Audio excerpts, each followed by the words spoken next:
Assalamualaikum warahmatullahi wabarakatuh. Salam lestari. Lestari. Halo, balik lagi dengan saya Muhammad Nur Hidayat atau biasa dipanggil dengan nama Rimba Tromol. Kali ini kita bakal podcast lagi, yaitu podcast dari Spektator yang kedua kalinya.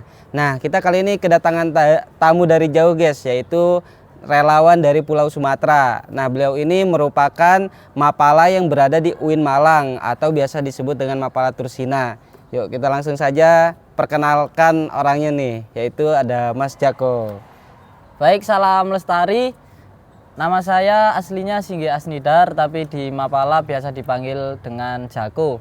Saya dari UIN Malang, dari Mapala Tursina. Ya mungkin kita langsung aja ya, mungkin bisa menceritakan sedikit Mas terkait kemarin gimana sih kok bisa sampai menjadi relawan di Pulau Sumatera itu, mungkin proses dari awal sampai selama di perjalanannya itu gimana?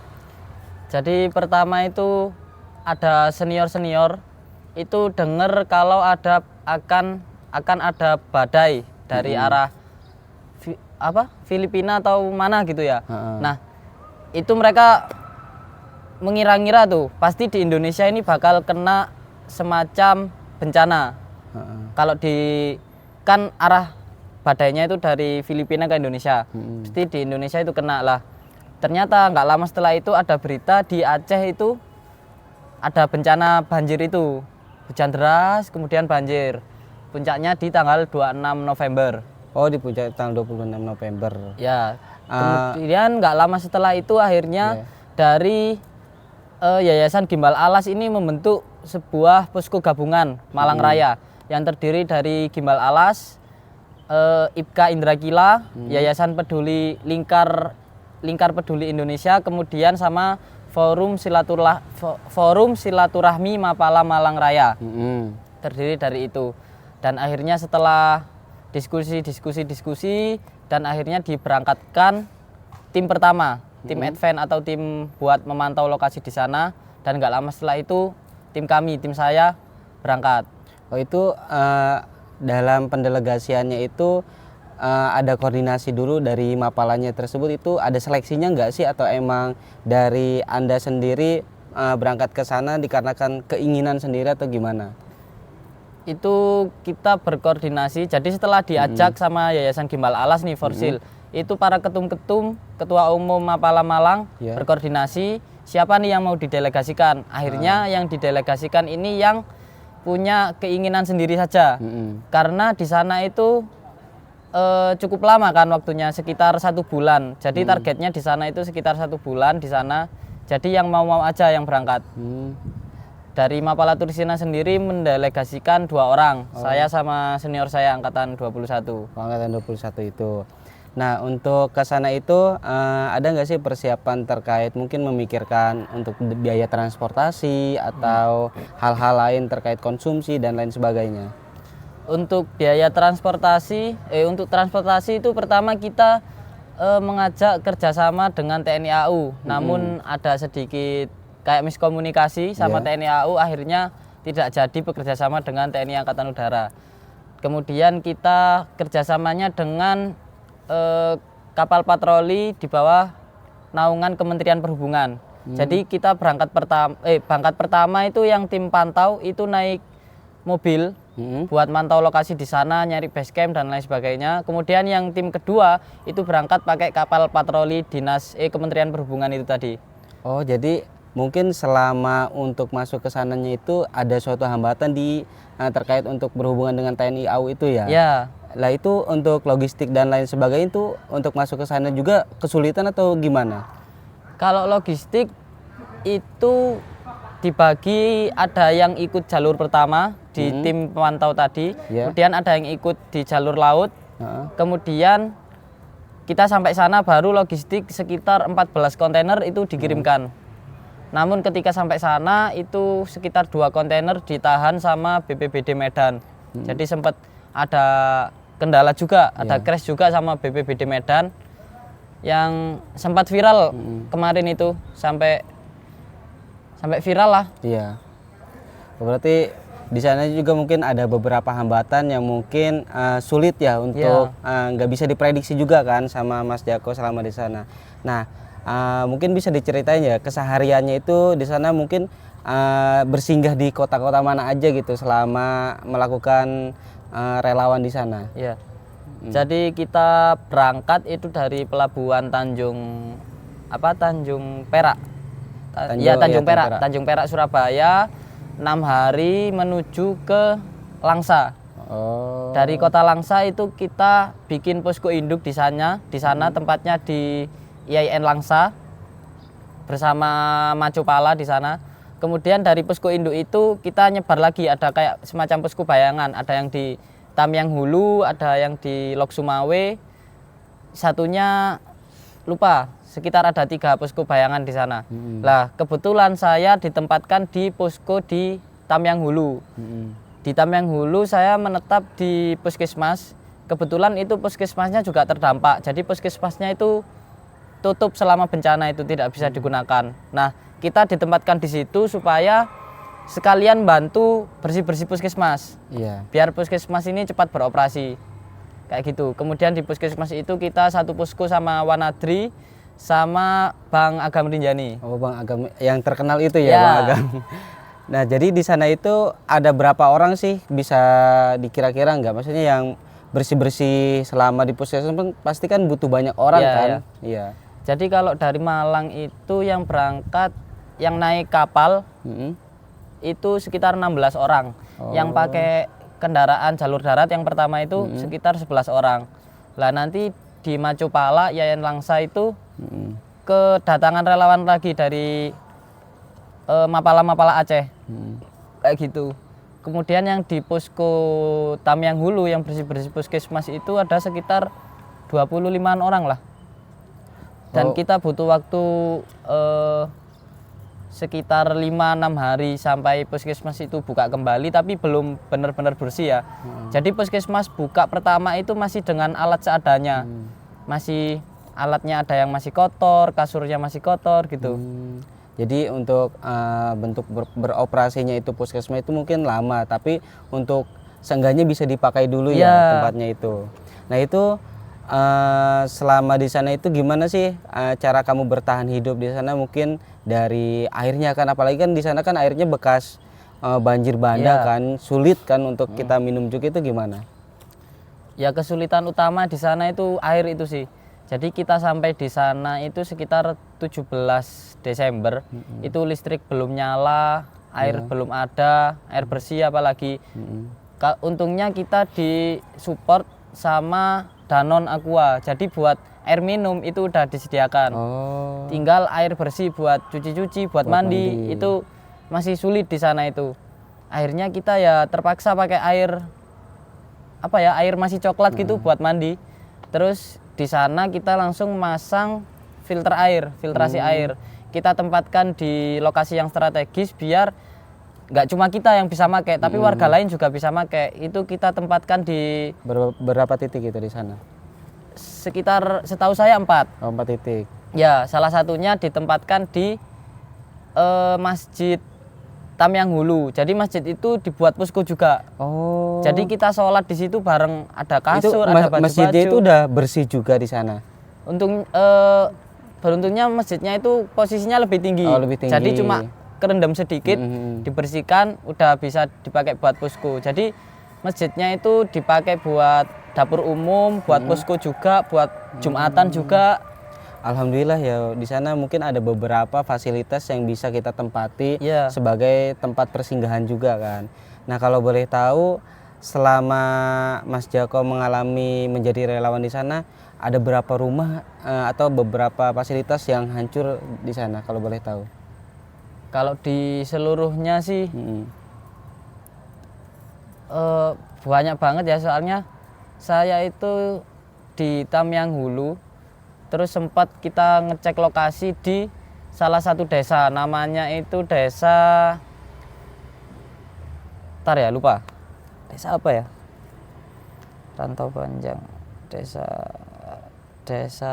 mungkin yang daerah sekitar Aceh yang kemarin ditempatin itu. Ya, Pokoknya salah satu desa di Kecamatan Babo. Jadi itu beda kecamatan. Di situ ada sekitar 800 kakak yang terdampak. Ada sekitar pokoknya satu desa itu sisa tinggal berdiri 4 rumah. Oh, tinggal berdiri 4 rumah. Itu cuma sebagian ya yang saya ketahui ya, cuma satu desa. Sedangkan di Kabupaten Tamiang Hulu itu kalau nggak salah ada 9 kecamatan dan 7 terdampak. Jadi kalau kita di sana itu kebetulan untuk pemulihan. Jadi pemulihan. untuk evakuasi itu lebih ke relawan-relawan sebelumnya. Jadi kita sampai sana itu langsung fokus di pemulihan fasilitas umum. Kayak sekolah, rumah sakit, puskesmas gitu. Oh, jadi Mas Jako ini di sana itu sebagai relawan yang bertugas untuk membersihkan fasilitas-fasilitas yang dulunya terkena dampak banjir ini ya. Mungkin ada timnya lagi yang mengevakuasi orang-orang yang mungkin tidak terselamatkan dari banjir itu. Nah, ada nggak sih hal yang mengharukan yang benar-benar mengingat di benak Mas Jako ini selama sampai benar-benar aku tuh di sana sampai kasihan banget gitu ngelihat kondisi di sana? Seperti apa? Saat kita bagi-bagi logistik, saat itu kita bagi-bagi sayuran. Di situ kita ngasih, terus ada yang bilang terima kasih akhirnya bisa masak sayur hari ini. Wah, gitu saya tersentuh. Kemudian nggak jauh dari situ ada anak kecil pinggir sungai kan, saya kira sedang main air, ternyata mereka sedang ngefilter air agar mereka bisa minum. Jadi saking sulitnya air bersih di sana sampai ya mereka itu gimana ya, udah rumahnya nggak ada, makanan susah, air susah, kemudian kayak gitulah. Nah, mungkin banyak orang-orang yang terkena dampak banjir itu. Jadi Mas Jako di sana ada nggak sih relawan-relawan juga yang menjadi tim trauma healingnya itu? Oh iya ada. Kebetulan kan kita kerjasama sama Yayasan Lingkar Amal Indonesia kalau nggak salah namanya ya. Jadi itu khusus di bagian trauma healing.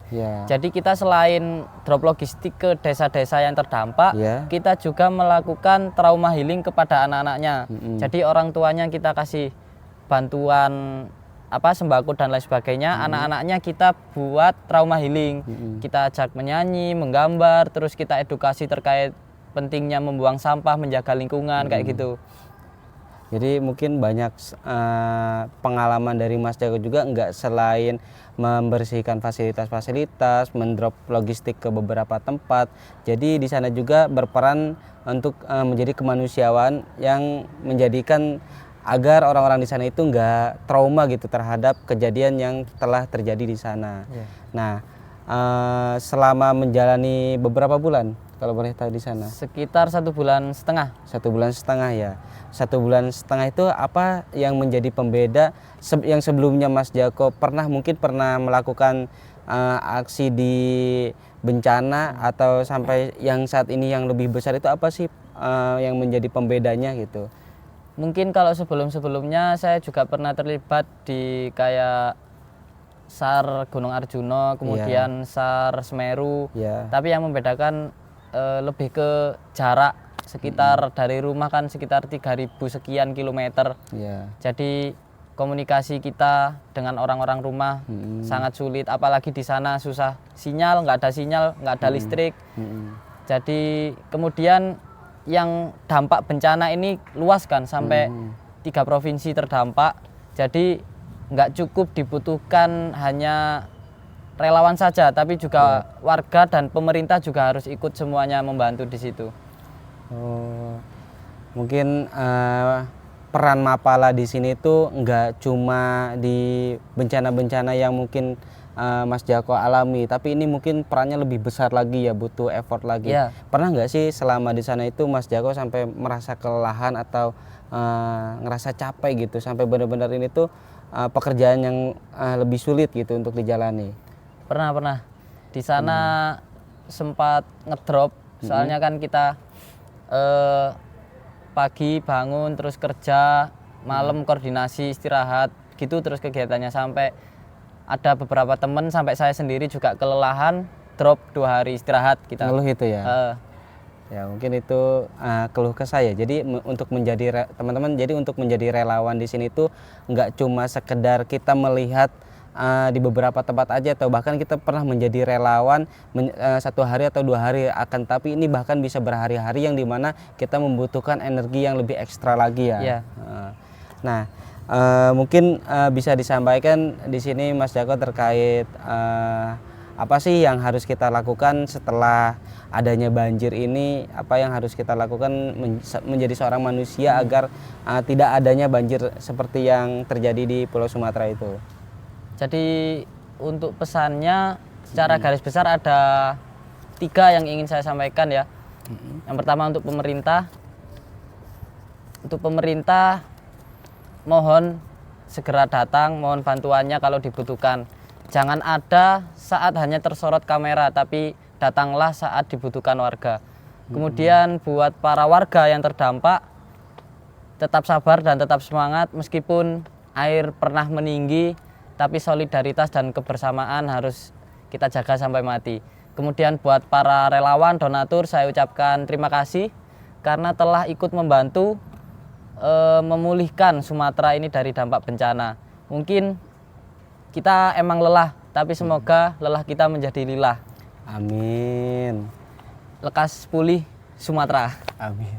Ya mungkin kalau boleh nostalgia, saya sendiri mungkin mengingat kembali terkait kejadian itu kan, saya juga sebelumnya kan habis ekspedisi di sana ya. Terus ada teman-teman dari Mapala Alpicana Meru yang dimana itu di Sumatera Barat. Nah setelah saya kepulangan dari ekspedisi di sana, setelah plus 1 minggu itu saya mendapatkan kabar bahwasanya di sana terjadi kebanjiran. Nah, bahkan di base camp sana pun kena gitu, terdampaknya kena dari mungkin Sumatera Barat, Aceh, mana lagi? Ya mungkin di sekitar Pulau Sumatera itu yang dimana mungkin salah satunya itu banyaknya kerusakan hutan juga ya yang dialami oleh masyarakat, sehingga dampaknya juga terhadap masyarakat sendiri. Nah mungkin itu teman-teman ya buat terkait pengalaman dari Mas Jako. Terima kasih udah datang ke podcast kita kali ini, mengingat kembali bahwasanya banjir itu sebenarnya datangnya juga dari Tuhan, akan tetapi itu bisa berdampak juga pada perbuatan manusia itu sendiri. Mungkin itu saja podcast Spektator yang kedua kali ini. Cukup sekian, saya Muhammad Nur Hidayat atau nama Rimba Tromol pamit undur diri. Wassalamualaikum warahmatullahi wabarakatuh. Salam lestari. Lestari.